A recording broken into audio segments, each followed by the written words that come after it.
2025년 1월 26일 예수님 메시지 말씀, 특별 명설교 말씀, 유대인의 구원을 위해 눈물을 흘리지 않을 수 없다. 하나님의 애달픈 사랑과 인류 구원의 대단원의 막을 내리시는 아버지 하나님의 놀라운 계획과 뜻을 알 수 있다. 구원은 자신에게서 오는 것이 아니며 자신이 하나님을 택한 것이 아니다. 자신이 하나님을 믿고 택한 것이 전혀 아니다. 자신이 하나님을 믿고 택한 것처럼 보이지만 사실은 하나님이 먼저 창세 때 나 자신을 택하신 것이다. 요한복음 15장 16절 너희가 나를 택한 것이 아니요 내가 너희를 택하여 세웠나니 하였다. 나 자신이 세상에 태어나기 전에 이미 예수님은 나 자신을 위해 십자가에 피 흘려 돌아가셔서 구원받아서 아버지 집으로 데려가실 것을 계획하셨다. 심판받아야 할 나 자신을 하나님께서는 자녀로 삼아주시고 천국 백성으로 만들어주시고 아버지 집 본향인 새 예루살렘 성으로 들어가는 영광을 주셨다는 사실이다. 하나님의 그 크신 은혜에는 큰 구원의 감격과 감사와 사랑이 있다.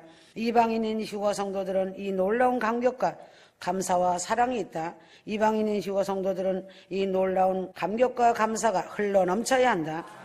이스라엘은 감격과 감사 대신에 원망, 불평, 불순종, 교만, 종교적 기득권을 주장했기 때문에 선택받은 선민 백성의 축복을 잃어버리고 실패를 했다.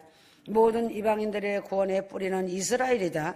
이스라엘이 실패하지 않았다면 이방인은 구원을 받지 못한다. 이방인은 구원의 뿌리를 생각하면서 자만하거나 교만하고 자긍하면 안 된다. 이방인은 구원의 뿌리를 생각하면서 자만하지 말고 낮은 마음 자세로 신부단장 준비하여야 한다. 왜인가 이방인들이 교회를 크게 짓고 교회도 많아지며 믿는 사람들도 많아지니까 거꾸로 이방인이 이스라엘인 것처럼 착각하고 있다. 오히려 유대인들이 이방인들처럼 느껴져서 이방인 교회들이 영적으로 자고하고 자만해졌다. 한국 속담에 굴러 들어온 돌이 박힌 돌을 뺀다고 하였다. 하나님께서는 이방인은 결코 자랑할 수 없다고 하시며 교만해서는 안 된다고 하셨다. 로마서 17장 17절은 돌 감람나무와 참 감람나무의 비유이다. 참 감람나무의 가지가 꺾여져서 돌감나무가 접붙임을 받게 되었다. 이스라엘의 꺾여짐이 이방인의 접붙임이 된 것이다. 이스라엘의 꺾여짐이 없었다면 이방인의 접붙임은 없었다는 것을 알기 바란다. 로마서 11장 17절 돌감나무가 참 감람나무에 붙어서 접붙임을 받아 참 감람나무의 진액을 받게 되었다고 말하고 있다. 돌감나무의 뿌리는 어디인가? 돌감나무의 뿌리는 이스라엘이다. 돌감나무의 뿌리는 참 감람나무이다. 이것이 복음의 뿌리이다. 그래서 이방교회는 오만하거나 교만해서는 결코 안 된다. 말세를 살아가는 이방인 교회는 이스라엘에 대해서 잘 알아가야 하고 사랑과 믿음으로 기도하며 자기 자리를 잘 지켜야 한다. 그러므로 말세를 살아가는 이방교회 성도들의 영적 태도는 무엇인가? 이방교회 영적 태도는 구원에 대한 감격과 구원에 대한 감사와 기쁨이 충만하면 사랑, 순종, 겸손의 열매가 나오고 하나님의 사람으로 구원받는 사람이다. 구원을 받았다고 하여도 오만방자하고 겸손이 없고 기쁨도 없고 열매가 없으면 구원받은 사람의 영적 태도가 아니다. 영적인 것은 속이지 못한다. 속에 있는 것이 겉으로 드러난다. 사도 바울은 이방인의 사도로 부름을 받았지만 사도 바울은 유대인들에게 복음을 전하였지만 유대인들은 복음을 거부하며 바울을 돌로 쳐 죽이려고 하였다. 유대인들이 사도 바울을 돌로 쳐 죽이려고 하여 할 수 없이 복음은 이방인에게로 가게 된다. 사도 바울은 항상 복음을 부인한 유대인, 자기의 동족을 생각하며 가슴 아파하였다.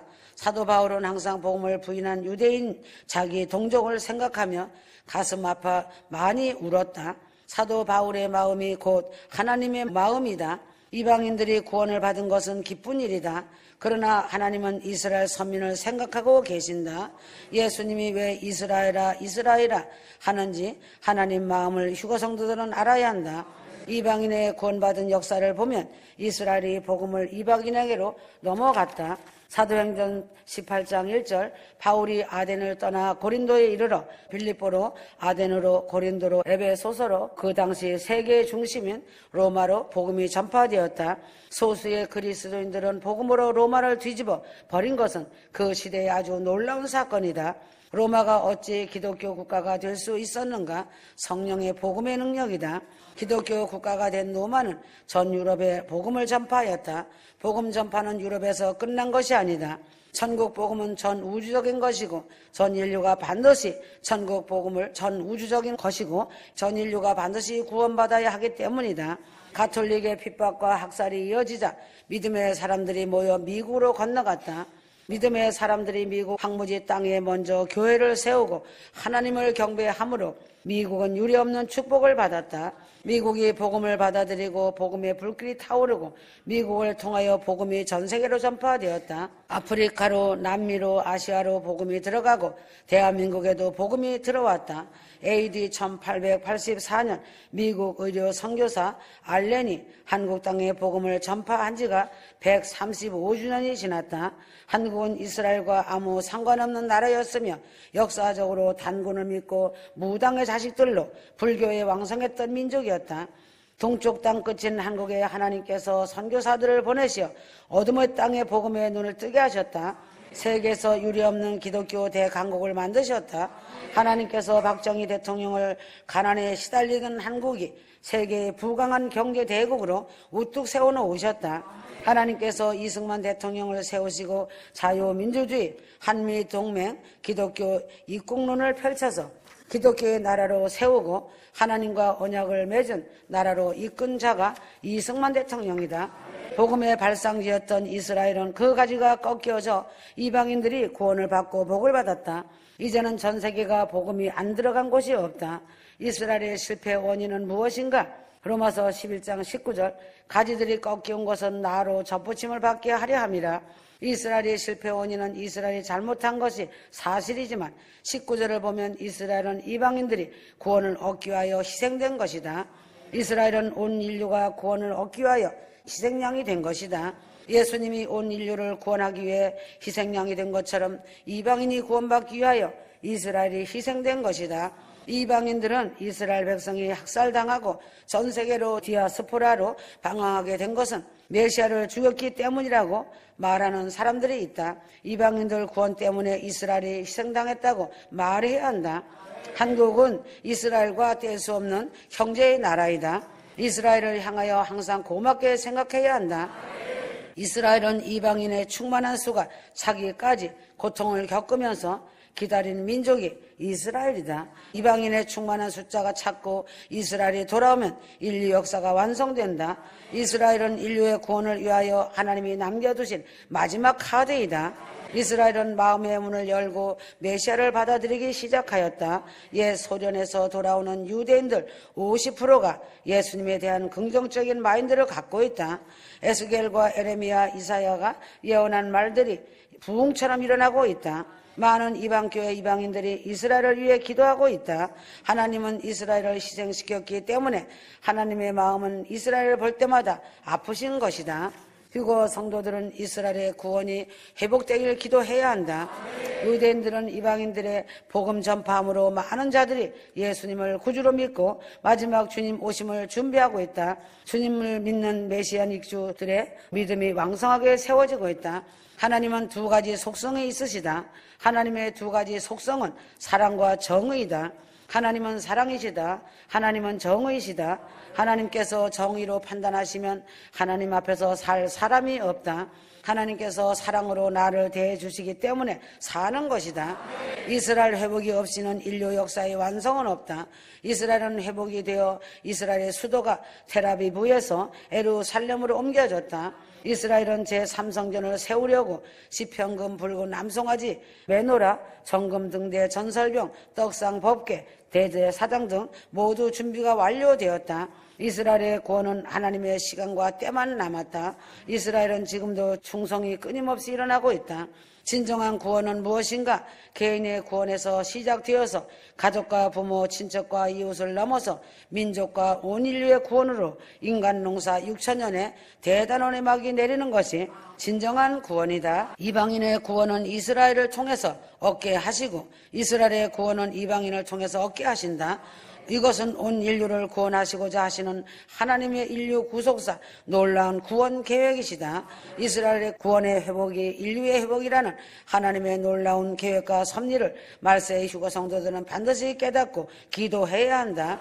이 세상에 수많은 나라들이 존재하고 있지만 땅끝에 있는 이스라엘과 대한민국은 두 천손민족 선민으로 하나님의 특별한 택함을 입은 두 민족이다. 두 나라는 환난과 핍박과 고통과 서름을 이겨낸 두 민족이다.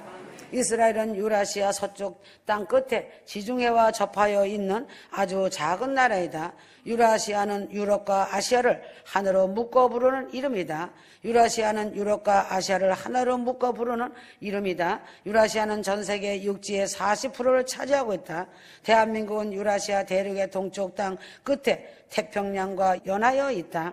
대한민국과 이스라엘 두 나라가 같은 위도상에서 아시아 대륙의 양쪽 끝에 자리 잡고 있다. 이것은 우연의 일치가 아니다.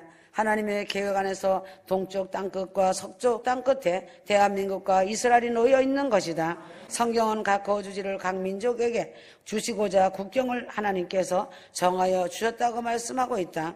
하나님께서는 모든 인류의 모든 족속을 한 피로 만드시고 온 지면에 살게 하시고 거주하는 경계를 정하신 것을 성경은 말씀하고 있다. 사도행전 17장 26절 인류의 모든 족속을 한 혈통으로 만드사 온 땅에 거하게 하시고 저희 연대를 정하시며 거주하는 경계를 정하셨으니 이 말씀은 하나님께서 각 민족이 사는 땅과 그들의 거주지를 정하여 주셨다는 뜻이다.